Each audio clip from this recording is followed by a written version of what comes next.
Hello friends, time pass नहीं की YouTube channel में आप लोगों का स्वागत है। तो आज हम देखते हैं संपूर्ण गवर्नर जनरल, या वो बंगाल के गवर्नर जनरल हो, भारत के गवर्नर जनरल हो, या फिर संपूर्ण वायसराय हो, और उसके कार्यकाल में जितनी भी घटना घटित थी भारत में और जितनी भी गतिविधियाँ हुई थी, उन सबों को हम देखेंगे सिर्फ और सिर्फ एक वीडियो में। तो अगर वीडियो आप लोगों को अच्छा लगे तो प्लीज़ मेरे चैनल को सब्सक्राइब कर लीजिएगा, लाइक कीजिएगा और शेयर कीजिएगा। तो चलिए वीडियो को बिना देर किए हुए स्टार्ट करते हैं। चलिए तो देखते हैं सबसे पहले हम लोग भारत के सभी गवर्नर जनरल।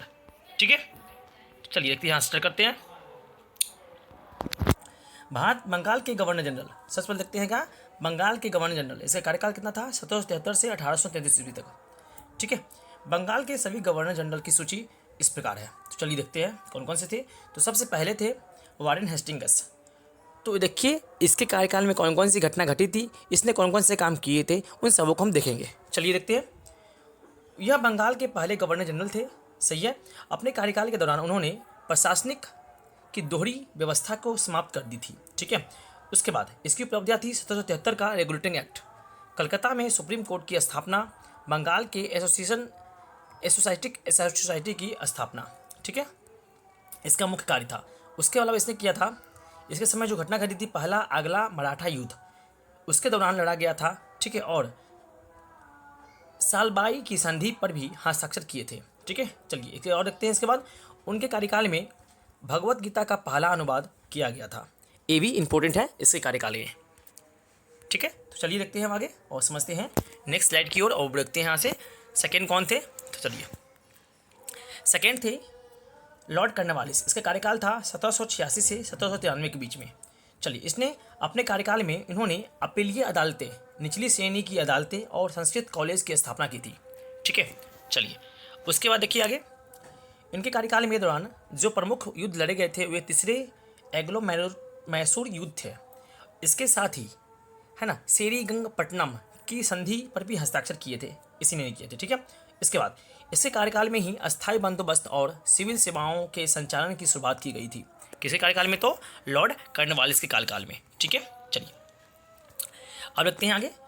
इसके बाद आते हैं सर जॉन सॉर। इसका जो कार्यकाल था 1797 से 1798 के बीच। ठीक है, इसके शासनकाल में आते ही 1793 का चार्टर एक्ट को पास हो गया। ठीक है, सर जॉन सॉर के कार्यकाल में। उसके बाद हस्तक्षेप की नीति और खतरा की लड़ाई, इनकी दो प्रमुख उपलब्धियाँ थी। ठीक है, इसके समय में ये घटना घटी थी। चलिए देखते हैं अब आगे। उसके बाद आता है कौन? Lord Wellesley. इसके कार्यकाल का 1798 से 805 ईस्वी तक। वह सहायक गठबंधन प्रणाली की शुरुआत के लिए बहुत प्रसिद्ध है ना। जो ये थे लॉर्ड वेलेस्ली, इसने सहायक गठबंधन की प्रणाली को शुरुआत की थी। ठीक है, सहायक संधि जिसको बोलते हैं।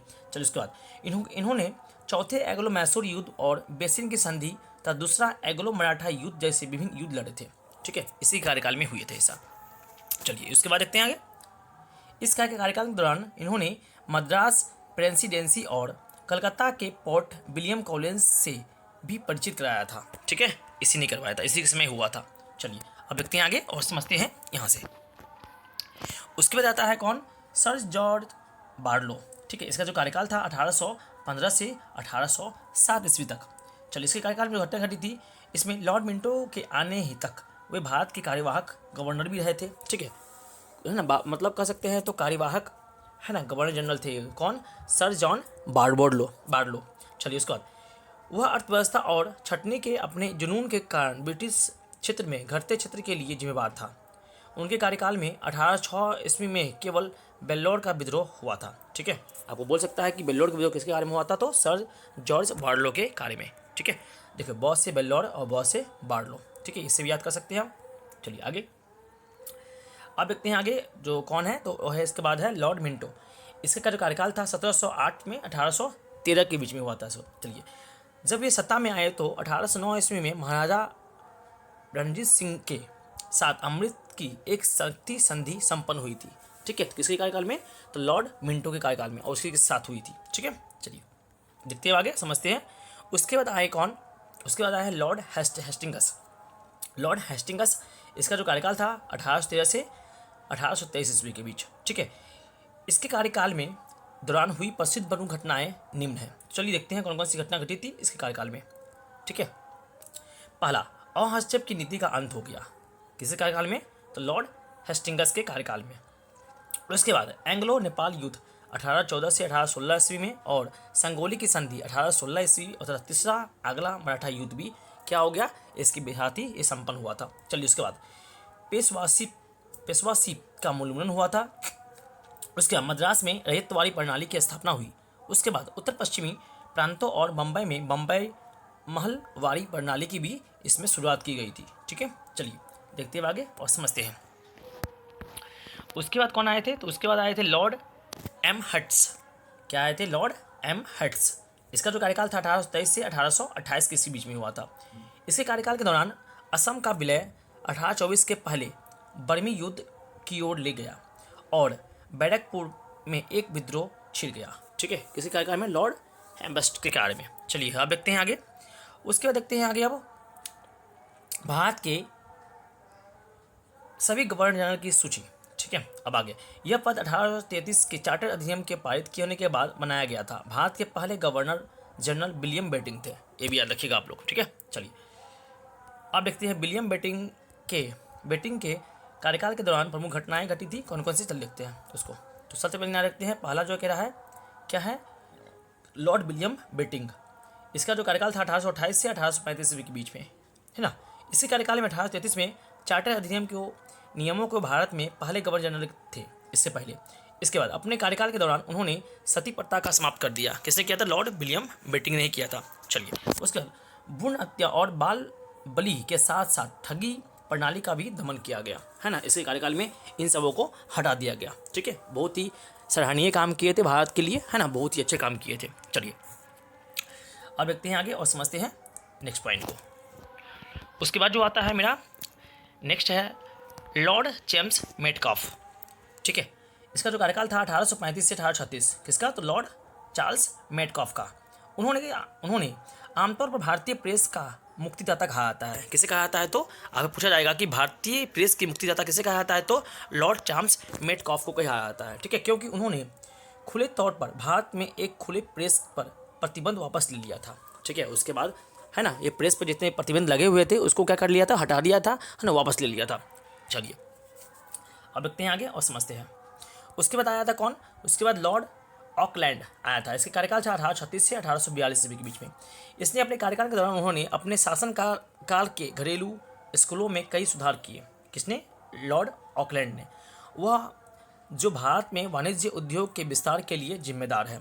ठीक है, यानी कि वाणिज्यिक उद्योग के विस्तार के लिए ये बहुत अच्छे काम किए, है ना, उसके प्रति बहुत अच्छे सराहना काम किए थे। ठीक है, सराहनीय काम किए थे। चलिए अब देखते हैं आगे, समझते हैं। उसके बाद आता है लॉर्ड एलन बरो। इसका जो कार्यकाल था 1842 से 1844, है ना, 2 साल का कार्यकाल था। इनके कार्यकाल के दौरान इसे संकलन किया गया था। ठीक है, इसके कार्यकाल के दौरान, चलिए इसका कुछ ज़्यादा नहीं हुआ था इसके कार्यकाल में, इसीलिए। चलिए आगे देखते हैं आगे। उसके बाद आया था 1844 से 1848 लॉर्ड हार्डिंग, है ना। इनके कार्यकाल में प्रथम आगला सिख युद्ध हुआ था, बस इसके लिए एक खास बात है। चलिए उसके बाद देखते हैं आगे और समझते हैं। उसके बाद आया था लॉर्ड डलहौजी। ठीक है, कौन थे, लॉर्ड डलहौजी। इसका कार्यकाल था 1848 से 1856 के बीच में। ठीक है, वह विभिन्न परिवर्तनों के लिए जिम्मेदार है। उन्होंने के द्वारा किए गए कुछ सामान्य काम नीचे सूचीबद्ध किए गए हैं। चलिए देखते हैं इसको। तो इससे क्या क्या हुआ था, दूसरा अगला सिख युद्ध हुआ था इसके समय में 1848 से 49 के बीच में। लोअर बर्मा का विलय हुआ था 1852 ईस्वी में। व्यापक नीति का सिद्धांत, है ना, इसके बीच में किसने हुआ था, तो परिचय करवाया था किसने, यही नहीं करवाया था। ठीक है, चलिए उसके बाद क्या है, भारत के वायसराय आ गए। चलिए आप देखते हैं भारत के वायसराय, उसके नाम और कार्यकाल के दौरान घटित कुछ घटनाएं। तो सबसे पहले जो प्रथम वायसराय थे वो थे लॉर्ड कैनिंग। ठीक है, इसके शासन काल में जो घटनाएं घटी थी वो इस प्रकार है। सबसे पहला क्या है, 1857 का विद्रोह, ये लॉर्ड कैनिंग के समय ही हुआ था, ये बहुत ही इंपॉर्टेंट है। उसके बाद 1857 में कलकत्ता, मद्रास और मुंबई में 3 विश्वविद्यालयों की स्थापना हुई थी, इसी काल में, किसी लॉर्ड कैनिंग के काल में ही। ईस्ट इंडिया कंपनी का उन्मूलन और ब्रिटिश महारानी भारत सरकार अधिनियम 1858 के सत्ता को हस्ताक्षर कर दिया गया। ठीक है, उसके बाद 1861 का भारतीय परिषद अधिनियम, ठीक है, किसके कार्य में, लॉर्ड कैनिंग के कार्य में ही हुआ था। ठीक है, बहुत इंपॉर्टेंट काम किए थे। चले, और बहुत महत्वपूर्ण घटना भी घटी थी लॉर्ड कैनिंग के इस काल में। ठीक है, चलिए उसके बाद देखते हैं आगे। और उसके बाद आता है लॉर्ड जॉन लॉरेंस। इसका जो कार्यकाल था 1864 से 1869 के बीच में। 1865 में भूटान युद्ध हुआ और इसके दौरान शासन के कलकत्ता, बम्बई और मद्रास में उच्च न्यायालयों की स्थापना भी की गई थी। किसके कार्यकाल में था? लॉर्ड जॉन लॉरेंस के कार्यकाल में, है ना। कोलकाता, मद्रास और बम्बई, इन सबों जगह का उच्च न्यायालय की स्थापना की गई थी। ठीक है, चलिए उसके बाद आता है कौन? लॉर्ड लिटन। इसका जो कार्यकाल था लॉर्ड लिटन का 1876 से 1880 के बीच में था। 1878 का वार्नाकुलम प्रेस एक्ट, आर्म एक्ट 1878 में, 1877 से 1880 में द्वितीय अफगान युद्ध द्वारा पारित किया गया था। ठीक है, रानी विक्टोरिया को उनके शासन के में भारतीय रानी की दाज बनाया गया था। देखिए कौन कौन सी घटना घटी थी? तो सबसे पहले हुआ था वर्नाकुलम पैक्स एक्ट लाया गया था 1878 में। उसके बाद द्वितीय अफगान युद्ध हुआ था। ठीक है, उसके बाद रानी विक्टोरिया को उसके शासन में भारत की रानी का ताज बनाया गया, यानी कि सम्राज्ञी बनाया गया था। चलिए अब देखते हैं आगे और समझते हैं। उसके बाद कौन आया? तो उसके बाद आया लॉर्ड रिपन। ये भी बहुत इंपॉर्टेंट है ना, भूमिका निभाए थे अपने कार्यकाल के दौरान। चलिए इसका जो कार्यकाल था 1880 से 1884, 4 वर्षों का था। पहला कारखाना अधिनियम 1881 में पारित किया गया था, इसी के समय में लॉर्ड रिपन के कार्यकाल में ही। उसके बाद 1882 में उसके द्वारा वर्नाकुलम पैक्स को अधिनियम को निरस्त कर दिया गया था। ठीक है, जो वर्नाकुलम एक्ट आया था उसको निरस्त कर दिया था किसने? लॉर्ड रिपन ने। उसके बाद उसके शासन के दौरान स्थानीय स्वशासन का गठन किया गया तथा और इल्बर्ट बिल विवाद उत्पन्न हुआ, जिसके बाद हंटर कमीशन ऑन एजुकेशन आया। ठीक है, किसके काल में? तो लॉर्ड रिपन के काल में। कब आया था? तो 1882 में आया था हंटर कमीशन ऑन एजुकेशन। ठीक है, चलिए अब उसके बाद आए थे लॉर्ड डफरिन। इसका जो कार्यकाल था 1884 से 1888, इसका भी 4 साल का है ना कार्यकाल था। चलिए इसके दौरान 2 प्रमुख घटनाएं घटी थी, जिसमें पहला था तृतीय बर्मी युद्ध और दूसरा था भारतीय राष्ट्रीय कांग्रेस की स्थापना 1885 में हुआ था ना। चलिए इसी कार्यकाल में हुआ था, किसके काल में? लॉर्ड डफरिन के कार्यकाल में। चलिए अब देखते हैं आगे और समझते हैं यहाँ से क्वेश्चन को। उसके बाद आया था कौन? उसके बाद आया था लॉर्ड लैंसडाउन। इसका जो कार्यकाल था 1888 से 1884 के बीच में। उन्होंने 1892 ईस्वी में भारतीय परिषद अधिनियम लाया और 1893 में डुरंग आयोग की स्थापना की थी। ठीक है, किसी का? कौन ने? लैंसडाउन ने। उसके बाद आता है लॉर्ड कर्जन। चलिए अब समझते हैं लॉर्ड कर्जन का बहुत भूमिका था इसमें कभी। इसका जो कार्यकाल था 1899 से 1905। इसके शासनकाल में निम्नलिखित घटना घटी थी जो निम्न है। भारतीय विश्वविद्यालय अधिनियम इसके कार्यकाल में ही हुआ था। बंगाल विभाजन 1905 में इसी कार्य में हुआ था। पुलिस आयोग की नियुक्ति भी 1902 में जो हुई थी वह इसी कार्यकाल में हुआ था। विश्वविद्यालय आयोग की नियुक्ति भी 1902 में जो हुआ था वो भी लॉर्ड कर्जन के काल में ही हुआ था। ठीक है, ये सारे इंपॉर्टेंट पॉइंट है। ठीक है, मैं आपको सिर्फ पॉइंट पढ़ा रहा हूँ। ठीक है, आप इसको हमेशा कंटेस्ट रखिएगा। चलिए उसके बाद आए थे लॉर्ड मिंटो। इसका जो कार्यकाल था 1905 से 1910। ठीक है, 1905 से 11 से स्वदेशी आंदोलन आरंभ हुआ था। उन्हीं के शासन के काल में मुस्लिम लीग की स्थापना 1906 ईस्वी में हुई थी। उसके मॉडलो मिंटो सुधार 1909 में लाया गया था, इसी के कार्यकाल में है ना, लॉर्ड मिंटो के द्वारा ही लाया गया था। चलिए अब देखते हैं आगे और समझते हैं। उसके बाद आया कौन? उसके बाद आया लॉर्ड हार्डिंग द्वितीय। इसका जो कार्यकाल था, चलिए इसका जो कार्यकाल था, इसके कार्यकाल में निम्नलिखित मतलब घटनाओं घटी थी। देखिए पहला बंगाल विभाजन की घोषणा हुई थी इसी कार्यकाल में। देखिए राजधानी का कलकत्ता से दिल्ली स्थानांतरित किया गया था कब? तो लॉर्ड हार्डिंग के द्वितीय काल में ही। हिंदू महासभा की स्थापना कब हुई थी? तो लॉर्ड हार्डिंग द्वितीय के समय ही हुई थी। ठीक है, ये भी याद रखिएगा। चलिए उसके बाद आता है देखिए 1916 से 1921 लॉर्ड चैम्सफोर्ड। लखनऊ समझौता हुआ था इसके बीच में ही है ना, लॉर्ड चैम्सफोर्ड के कार्यकाल में हुआ था। चंपारण सत्याग्रह भी हुआ था। मॉन्टेस्क्यू अगस्त घोषणा हुई थी। उसके बाद सरकार अधिनियम आया था लॉर्ड चैम्सफोर्ड के समय ही। लॉरेट एक्ट भी लॉर्ड चैम्सफोर्ड के समय ही आया था। जालियांवाला बाग हत्याकांड जो हुआ था वो भी लॉर्ड चैम्सफोर्ड के कार्यकाल में हुआ था। और सहयोग आंदोलन, खिलाफत आंदोलन का शुरुआत भी लॉर्ड चैम्सफोर्ड के काल में हुआ था। तो लॉर्ड चैम्सफोर्ड का जो कार्यकाल था और बहुत इंपॉर्टेंट था है ना, एग्जाम के दृष्टिकोण से तो मोस्ट भी आई है। ठीक है, चलिए उसके बाद जो आया था नेक्स्ट था मेरा लॉर्ड रीडिंग। इसका जो कार्यकाल था 1921 से 1926 के बीच में। ठीक है, 1921 से 1926। 1922 में चोरी चौरा कांड हत्याकांड हुई, जिसके बाद असहयोग आंदोलन को वापस ले लिया गया था। कब हुआ था चौरा चोरी कांड?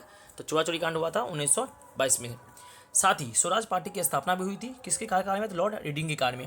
1925 में काकोरी ट्रेन डकैती भी हुई थी। किसी कार्यकाल में? तो लॉर्ड रीडिंग के काल में ही हुई थी। ये भी इंपॉर्टेंट है। ठीक है, हिस्ट्री मतलब एग्जाम के दृष्टिकोण से तो बहुत इंपॉर्टेंट है। चलिए उसका देखते हैं आगे। उसके बाद आया था कौन?